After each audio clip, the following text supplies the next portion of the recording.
Welcome in college football overtime week 1 reaction show. We have lots of football that's in the books. We have one game that's still to play as of checked my watch that I'm not wearing. Monday morning, we still have one more FSU and Boston College here tonight. FSU looking to get back on the right track. We will save that discussion here for later in the week if it deserves consideration. But you know what, Abe Gordon, we got a lot to get to because Georgia made a statement. They dominate Clemson. Miami made a statement. They dominated Florida. LSU dropped another opener. Notre Dame came down to Texas and made a big statement in there against Texas A&M. Plus, we got some overreactions that you need to stick around here. But before we do any of that, gotta welcome in my co-host, Dave Gordon. How you doing, buddy? I'm doing good, man. One game left in week 1, as you mentioned. Just trying to take it all in. It's been a pretty strong showing thus far, except for from DirecTV, who nixed ESPN customers last night. So we'll see if I can even watch tonight's game. Yeah, look, been a brutal summer for the sports fans here, just in general. But look, let's see. One game that hopefully everybody who's listening or watching saw, Georgia. I think we're still waiting on Clemson to show up in this game. Looked like it was going to be a pretty good football game here for at least the first half. But then the second half came out. Look, Georgia erased Clemson in this game, plain and simple. They just absolutely dominated this one. They almost outrushed them in terms of their total output of yardage. It was an obliteration in the truest sense of the word. Georgia comes out after not scoring a touchdown in the first half. I think they scored, 4 touchdowns on their next 5 possessions or something like that. They took it to Clemson. And I think we have overreactions coming up later in the show, but I'm going to say this right now. Dabo Swinney's time as a national championship contender, they're dead and gone.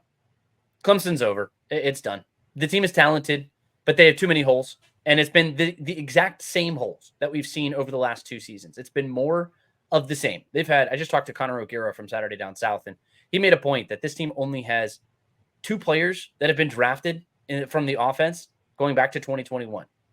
It's just not acceptable. This team is way too much talent. And I think the biggest thing about all of it is the fact that you have Dabo Swinney, you have this coaching staff, you have everybody else. It's a talented roster, yes. But they look at this and they look at the transfer portal and they say, the players on my roster are better than the ones that I'm going to find out there. And the thing that we've seen time and again on this team and in this, just with Clemson and what they're able to do, is that's just not true. It's just not true. Because you look on the other side of the football field, and it's the University of Georgia. When they have 7 days to prepare, 7 or more days, it's happened 10 times since 2021 to this Georgia football team. Kirby Smart is 10-0 since 2021 in those types of games. 7 of those 10 games, he won 22 or more points. That's what championship football looks like, when you are clearly and obviously better than your opposition. Clemson's not that anymore. No, I mean, look, this is about a couple of things, right? This is about Georgia kind of growing into this game, playing smart and safe early on. They start to open up the playbook and get a little bit more creative with the offense once they grew into that confidence that Clemson's offense wasn't going to do anything and their defense was going to hold. And I think that's why you saw on that third drive, they were able to march down the field, didn't get a touchdown, settled for a field goal. But like you said, 4 out of 5 touchdown drives out of halftime, and that was the game. The important thing was, and we broke it down pretty accurately here, you got to limit Phil Maffa and make Cade Klubnik beat you, and he was not going to do that. He's not good enough to do that. He doesn't have the pieces to do that. And so that played right into Georgia's hands. That's why you're able to hold Clemson to 3 points. And then you work your way down to the Clemson aspect. Look, they do have a good defensive front, right? Like, they have a bunch of winnable games in front of them. It's not going to fall off the ledge in terms of they're going to go 4-8. They're going to win probably 5 of their next 6 games. Maybe all 5 or maybe all 6. But yeah, I think you're accurate with your comment. The days of them competing for national championships are done. The refusal of Dabo to acknowledge holes on his team and replace them and fill them and use the transfer portal to aid that has cost this program its status as one of the elites right now. And that's on Dabo. And look, the 2 national championships, you can't take that away. But That's only going to go so far with the boosters as they continue to watch this program fall further and further away from where it needs to be. Yeah. I mean, that's the other thing is the great coaches adapt. It's one of the most important things in college football. We saw, I mean, Kirby did this. Just we're talking about Georgia and Clemson. Back in 2020, he realized his offense just wasn't going to be getting it done based off of the way it was set up, the way he was going. That pro style offense where Kirby wanted to be involved and try to get people to do it, it just wasn't going to work. So he brings in Todd Monken. He kind of hands over the reins completely and totally to him. They won 2 national championships and have now won 40 straight regular season football games. Make no mistake, that's why it happened. I mean, Nick Saban had to go through that in 2014 when he got exposed by Ohio State in the college football playoff. He adapted because that's what you do. He realized he doesn't like that spread offense and the things that you had to do as a coach in the 21st century, but he also realized that those are the things you have to do to be a successful coach in the 21st century. That's just the way it is. I mean, you see Ryan Day trying to do that right now. He's trying to make things work. He's adapting. He's adjusting. He's changing a little bit. That's why Ohio State is still on the map. They haven't won that national championship yet, so I can't really fully put them in that discussion. But you don't tell me that you can't tell me that Jim Knowles and company, and then coming into that team and him handing over the reins to Chip Kelly is not him trying to look for and exhaust every single avenue to potentially win football games. And what I see with Dabo Swinney and Clemson is an inability, or it's either an inability or it's a complete refusal to change. And if you do that, that is how you go the way of the dinosaur. And that's what's happened to Clemson. And full credit to Georgia and what they did. Nate Frazier has an incredible game. Carson Beck looks like he is unbelievably comfortable behind probably the best offensive line in football with a deep wide receiver core and a running back group that was out its best player. Didn't have its best player. They still rushed for almost 200 yards against one of the best fronts in college football. Georgia's an incredible program. And Danny Cannell, bless his heart, he says that, quote, Georgia does this to most teams. Clemson's not most teams, or they're not supposed to be. Clemson was supposed to be a team that can come out and be that team, that contender, somebody who's going to go be that giant killer and a giant themselves. They're not that anymore. And that's just all there is to it. Yeah, I mean, when I look at Georgia, I look at a couple of things offensively. I think you've seen the difference just in one game between last year and this year. Carson Beck is going to spread the ball around, right? There's going to be a lot of guys involved. It's not going to be, let's just find Brock Bowers. Where's Ladd McConkey? There's going to be a lot of guys that have maybe 15 or 20 or 25 catches over the course of the season. So certainly watching that. And then, as you mentioned, the run game, again, Georgia's offensive line did not overly impress me. I thought they held fine, but they weren't mauling, they weren't dominating, but we talked about it. It's a very good, one of the best defensive fronts for Clemson. You could see if there was any bright spot for Clemson, you could see that. The holes weren't there. The pocket sometimes collapsed for Carson Beck. I also think Carson Beck showed off the wheels a little bit, and that's something we maybe didn't see a ton of last year, but just a very complete, dominant effort for Georgia. The one question I would have, because we sat through it all year last year, and I'm not suggesting that it's coming back. I'm suggesting it was planned and it's expected in week one. Georgia can't get in the habit of slow starts again. We saw that plenty of times last year. I think this was a game-specific slow start, not a season-long issue, but just something to keep an eye on as we move forward. Yeah, and I think it's definitely something to watch. That was an issue that plagued them a lot last year, and I think it ended up costing them when it mattered most back in the matchup in the SEC championship against Alabama. And look, sometimes eventually it's going to come in and bite you, but it wasn't the case here. They've romped Clemson 34-3. Another romping was what the Miami Hurricanes did to Florida. I know I picked Miami to win this game on College Football Game Time on Saturday. Did not expect this. I did not expect it to be this lopsided because I said if Cam Ward finds that rhythm with his wide receivers, then we could be looking at a really good football team down the road. Did not think it was going to happen this fast in week one, and them going on the road and eliminating home field advantage for Florida. It was a tough sight for the Gators, and Cam Ward looked like a Heisman Trophy type of quarterback, like a player who could really make an impact. And Xavier Restrepo, what a dude! 7 receptions, 112 yards, and a touchdown for the wide receiver. He looked like he was one of the best players on the field in this game. And I don't know. And I'm going to ask you this: did this game say more about Miami or Florida? No, I think you need to calm down quite a bit in regards to Miami still. Cam Ward was way too loose out there. I think better teams are going to get him. This, to me, speaks volumes about Florida. There was no pass rush. There was no coverage in the secondary. It was an all-and-out mess for the Florida Gators.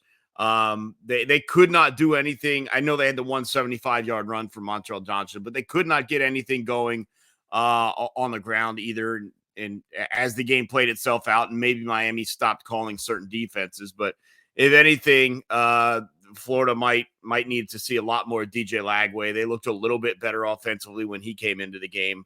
Of course, the game was over by then, so didn't make a ton of difference. But yeah, this says a lot more about Florida. I don't know how deep into the SEC schedule Billy Napier is going to get. I don't care what Florida AD Scott Strickland says about being patient and giving a chance. Like, if Scott Strickland doesn't fire him after the next loss that looks like this, Scott Strickland himself is going to get fired. So Billy Napier's got to go to have your team completely. And look, this is not because Florida lost. It's because they lost looking like this.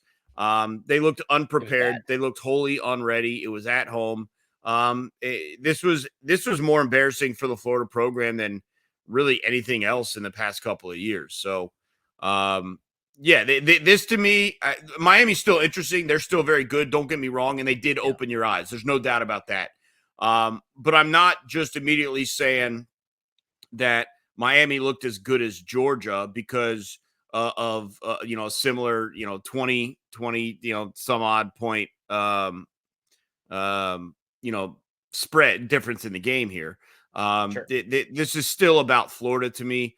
Miami, though, did open your eyes. They do enter that conversation of ACC favorites now. And you do start to pay attention to Cam Ward. I think he needs to dial it in a little bit and play a little bit smarter. He had a very bad interception when the game was still close. That kept Florida in it. But other than that, I mean, Miami's got dudes. We knew that. And if Cam Ward can play at that level, look out. Yeah, I look. Florida's in just sort of a bad situation right now. I'm not I thought that they were going to put up more of a fight than this. Is the game that they had a really good shot to set the tone and say, hey, Billy Napier and company, it's going to be a tough road, but we're going to stand tall in the storm and wave that flag and stake our claim that we're still here. And it was bad. It was really bad. And Billy Napier is now 11-15 all time at Florida.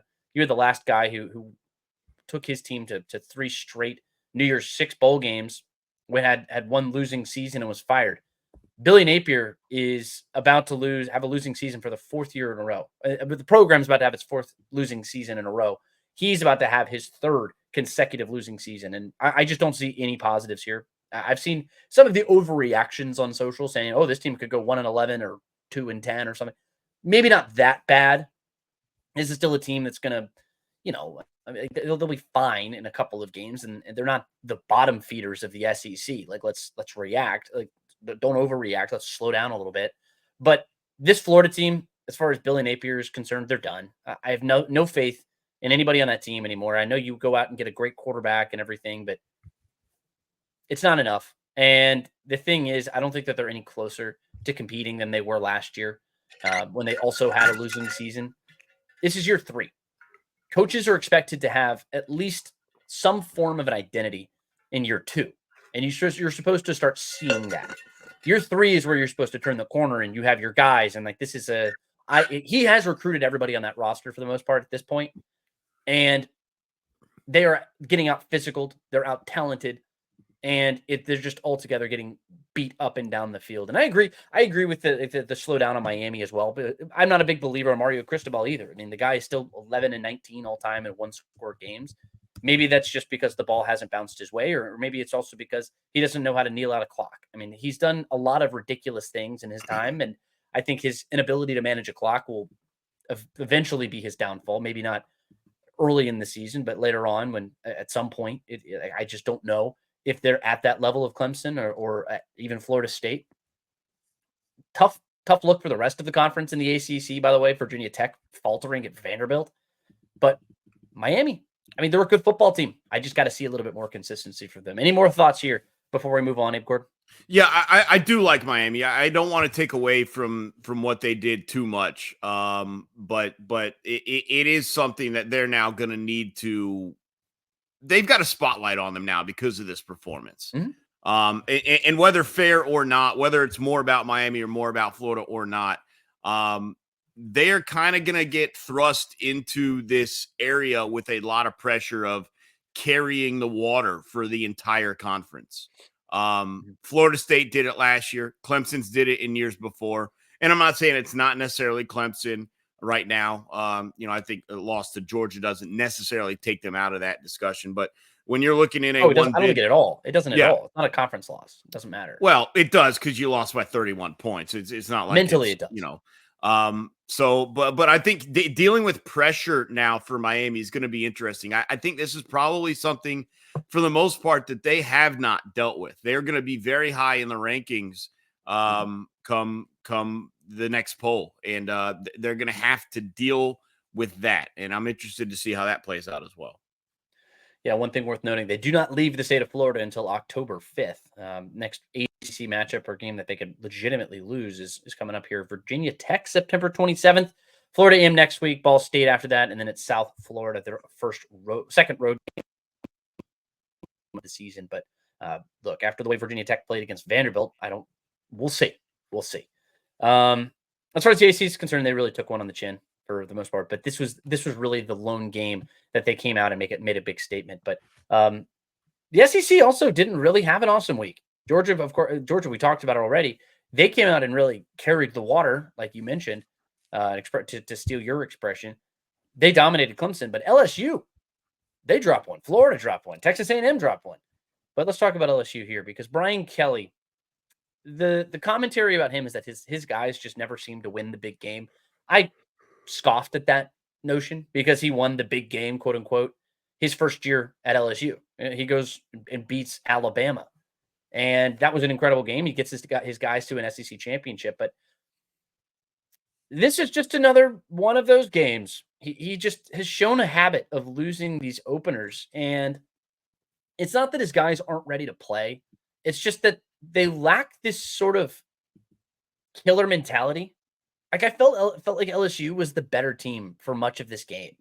And USC just sort of hung around. And honestly, credit to both of these squads. These are two offenses that are expected to be pretty damn good this year, replacing Heisman Trophy winning quarterbacks and lots of skill players at the wide receiver position. But the defenses had tons of big question marks. The defenses really stole the show in this one. And then eventually USC does as well, and they win this one 27-20. Abe, what are your reactions from this one? Yeah, I mean, look, Brian Kelly was audibly frustrated and upset after the game, and I believe rightfully so. Mm-hmm. You were in position to win, and you gave up 14 points in the fourth quarter. I mean that's like the textbook version of how to lose games, right? And quite frankly, I would say that their offense was not good enough.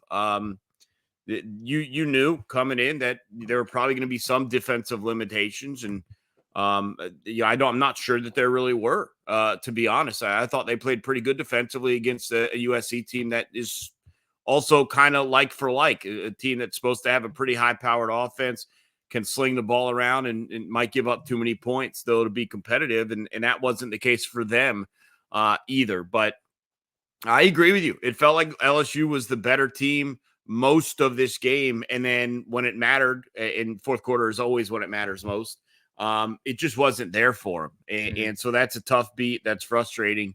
But it also starts to ask you a couple of questions about, Brian Kelly and being able to finish. And, I don't know how much I respect the comments post game.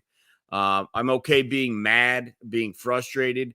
Sounds like he blamed his team. Sounds like he blamed his players. At least that's my takeaway from it. I don't know if that's the way to go about this. He also blamed himself. He says, I need to do better, but I don't know how we lost this game. We need to be better. They need to be better. I don't know. It was an ugly scene in the post-game press conference. I mean, he smacked the table. He took this one very poorly. Mhm. And I'm interested to see how that rebounds on him throughout the rest of the next couple of weeks. Yeah, I mean, he's had a habit of doing this kind of thing. He did this at Notre Dame where he basically just called out his entire team. And, sometimes it works, sometimes it doesn't. And it's a bad look, in my opinion. It makes you look kind of like a sore loser. And look, when you're the head coach of the LSU Tigers, you're not expected to lose games like this. And he's maybe feeling the pressure. Maybe it's something else. I don't know, but they got outcoached down the line. They got outplayed, like you said, when it mattered most. And altogether, it was just sort of a frustrating night for LSU. They were the better team, but the better team doesn't always win. Sometimes the great teams, you just have to find ways to win games, and they just weren't able to get that done. But speaking of his former team, Notre Dame traveled down to Texas A&M. They found a way to get it done. They win their opener, 23-13 was the final. Connor Wegman looked like he was out of his depth. And like they were throwing out routes to running backs to try to get first downs, and it just wasn't very good. The defense for Texas A&M, it was exactly what we wanted it to be, really strong. But Riley Leonard and company, that team really showed up and played their guts out. And like this was a team that Marcus Freeman brought in. They have a defense. We talked to Pete Sampson on College Football Game Time on Saturday. The defense is legit. They got guys up and down on this front, and the offense had some questions. I wanted to see what the offensive line could do, and altogether, they played pretty well. And they go on the road. They go into a hostile environment, an environment that, unlike Florida, remained hostile for pretty much the entire game. And they came out with a pretty convincing result, 23-13 winners over Texas A&M. Well, this is a game that played out almost exactly how I thought it would. I said, don't sleep on this Notre Dame defense. What they can do in the secondary cannot be overlooked. They got 2 All-Americans back there, including Xavier Watts. And the secondary held strong in this one. The question was going to be on the other end, offensively, what can they do? And I said, if it's a close game, I mean, how many times before the injury last year did we see Riley Leonard in close games find a way to get it done in the fourth quarter? A lot of times with his legs, and that seemed to be the case in this one as well. You toss in a couple of late game surges in the run game for Notre Dame, right? Found a couple of holes there in the fourth quarter, and they were able to pull away from Texas A&M here. But look, you look at Notre Dame now. This was a really important win because this is the only one that they're going to be hold over. They're going to be able to hold over someone's head and say, this is one of the teams we beat on the way. They're going to be favored in every other game, if we're being honest. Their schedule is not that difficult the rest of the year. And for Notre Dame, who cannot just win a conference and get in, it needs to be voted in and ranked high enough to get in. This was obviously an integral victory for this program. An important win for Marcus Freeman to get things going in the right direction. Look, I'm not saying there's a ton of negativity around that program, but in year 3, people are still unsure of him, whether it's right or wrong. They are unsure of what he's got going on. And if they had lost this game, I do think you still start to have some murmurs, not hot seat stuff, but just, questioning if he's the right guy to get this program where it needs to be. Now with this win, you start to say, all right, now see what you got going on there. Mm-hmm. Look at the defense, look at what they can do. Look at Riley Leonard and how big of a difference maker he is, stuff like that. And then the other aspect of this is going into this environment and handling business, being able to do it in a raucous Kyle Field, 4th largest crowd in the history of Texas A&M football. Handling that environment, and quite frankly, and I was speaking with John Bryce of Football Scoop on Sunday.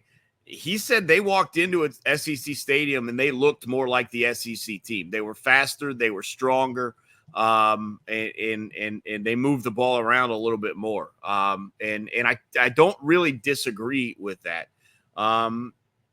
This was a really good win for Notre Dame. It really was. And now it's just time to stay focused. Don't get too high on yourselves after this one, because you still got to put in the work. You're going to be the better team, though, in pretty much every game between now and early December. And you got to stay focused.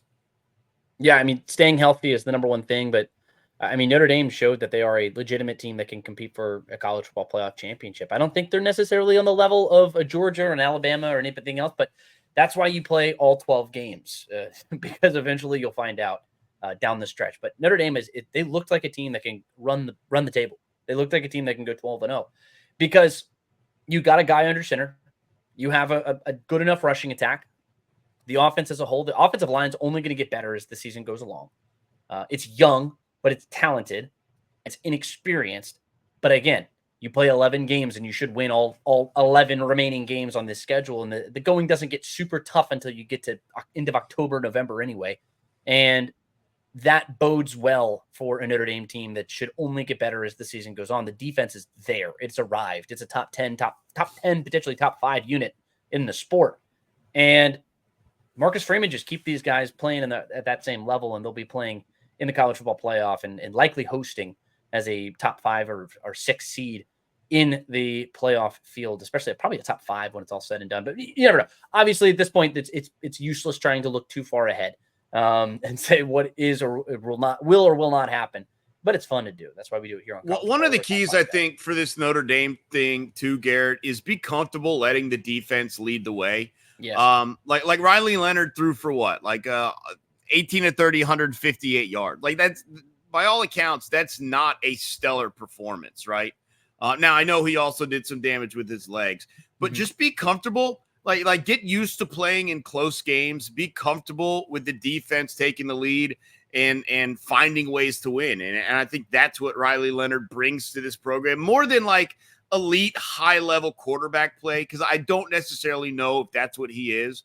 But he is a gamer, and I hate using that term. It's such a loose description, but you know what I mean? Like when there is a play to be made and you just kind of got to put your head down and go find it somehow, I think that's some of the skill that he brings that Notre Dame hasn't had in a couple of years. So be comfortable in close games, get used to it, let the defense do its damage. Don't lose the game on offense, and then when it is time to go win it, I do think you can count on Riley Leonard. Yeah. And look, I think Notre Dame's going to be a good football team. We'll see what they actually end up being down the stretch. But lots of winners, lots of losers in week 1. No bigger winner, I would say, than the University of Georgia. No bigger loser than, I would say, the University of Florida. Lots of big ones. But your overreaction, Abe, shoot. Well, I before I get to overreaction, I just want to point out a couple of things. If you give me a couple of moments here. Drew Aller at Penn State, a very good performance on the road against West Virginia, dealing with the weather delay as well. But the question that you've asked about Penn State is going to remain. Like, you can do whatever you want against, and I totally agree with you, by the way. You do whatever you want all day against the West Virginias and the Michigan States of the world. It's going to be about Ohio State, Michigan, Oregon, and the big boys in those big games. I agree with you, but it still was a good look to get off to that sort of start. We've already given credit to Vanderbilt and what they were able to do. Ashton Genty goes into Statesboro, 267 yards, 6 touchdowns in a really nice, high-scoring game win over Georgia Southern there. Georgia Tech handled business. Abilene Christian put up the fight of their lives on the road at Texas Tech. 2-point conversion fails in overtime. So just a couple of shout outs there. But if I had to give you one overreaction to get back to your original question, what's up with Oregon's offense? You look at Dylan Gabriel in this game, and he goes for 380 yards and 2 touchdowns. You're at home against Idaho, and you can muster a grand total of 24 points. You only win by 10 points, 24-14. You're asking for an overreaction, and that's why I'm presenting it here. I don't know if it's necessarily the most troubling thing in the world, but it was an eye-opener. And to join them in that discussion, I know they have pulled away late. 30-10, Michigan beats Fresno State. That game was incredibly competitive, though, through the middle stages. And so Michigan, we had questions about them. They're ranked number 9. They lost what they lost. Are they really the 9th best team in the country? That question didn't stop, even though they pulled away late. And then Oregon, who was in that group that maybe we think could be good enough to win the national championship. Incredibly underwhelming on Saturday in their win. Yeah. I think Oregon was going to be my overreaction as well. Oh, there you go. It Okay. was going to be the fact that Oregon is overrated. Let's relax. I mean, because Jason Eck, Idaho is still a pretty damn good team. They're one of those teams at the FCS level, yes, but they're a team that's always going to be athletic. They're always going to be a little tough. Yeah, They just no, kind of how I they don't are. think you can let But one game.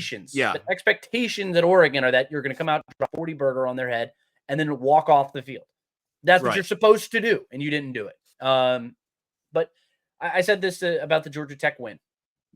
It's easier to talk about things you need to improve on after a win than it is a loss. And no harm, no foul. It's just sort of one of those situations. You just sort of pick up the pieces, you watch the film, and you figure out how you can get better. And that's really what it is for Oregon. And I'm not overreacting at all, but they do have a team in Boise State that's coming to town next week that you are not going to be able to really slow down for long, because that team can run the ball at a very high level. You just saw that they go for 400 plus yards against Georgia Southern. Oregon is not overrated yet. Not yet. No. Lots of hype up there, but I still have a little bit to see. I want to see a little bit more from them. They had to work out some kinks, and I think they might have done that. But it's like I said, it's easier to do that in a win than a loss. But Vanderbilt, I want to give them some more flowers. They get a big win. Virginia Tech, though, oh boy. I was told they were supposed to compete in the ACC and be a fringe dark horse, and they're returning all these players and Kyron Drones. And hey, man, all right. Well, that didn't happen.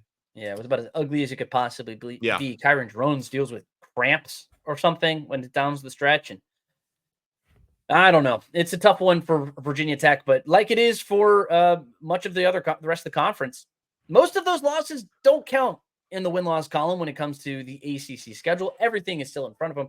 We've seen teams lose games like that before and then turn around and still have pretty damn good seasons. They're still very much in the mix of the ACC, mostly because they only trailed Miami and everybody else.